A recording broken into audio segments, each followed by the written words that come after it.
Hello. ഇപ്പം നല്ല മഴയുടെ സീസൺ ആയതുകൊണ്ട് തന്നെ നമുക്ക് എന്തെങ്കിലുമൊക്കെ കഴിക്കാൻ തോന്നുന്നൊരു സമയമാണ്. വിശപ്പൊക്കെ നല്ലോണം ഉണ്ടാകുന്ന സമയം. എല്ലാവർക്കും അങ്ങനെ തന്നെ ആയിരിക്കും എന്ന് വിചാരിക്കുന്നു കേട്ടോ. അപ്പോൾ പുഡിംഗ് ആയിട്ടും അതേപോലെ സ്നാക്സ് ആയിട്ടും ഡെസേർട്ടായിട്ടും നമുക്ക് സെർവ് ചെയ്യാൻ പറ്റുന്ന നല്ലൊരു ഐറ്റമാണ് കേട്ടോ. പിന്നെ അതേപോലെ തന്നെ നമുക്ക് മധുരം ഇഷ്ടപ്പെടുന്നവർക്ക്, ചിലവർക്ക് മധുരത്തോട് ഭയങ്കര ഇഷ്ടമുള്ളവർക്ക് ഉണ്ടാവും. അപ്പം അങ്ങനെയുള്ളവർക്കും ട്രൈ ചെയ്യാൻ പറ്റുന്ന ഒരു ഐറ്റം കൂടിയാണ് കേട്ടോ ഇത്.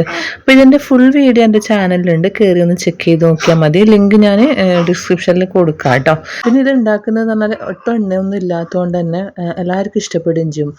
ബേക്ക് ചെയ്തിട്ടും അതേപോലെ ആവിയിൽ വേവിച്ചിട്ടും രണ്ട് രീതിയിലാണ് ഇത് ചെയ്തെടുക്കുന്നത്. ഞാൻ ആവിയിലാണ് കേട്ടോ വേവിച്ചെടുക്കുന്നത്.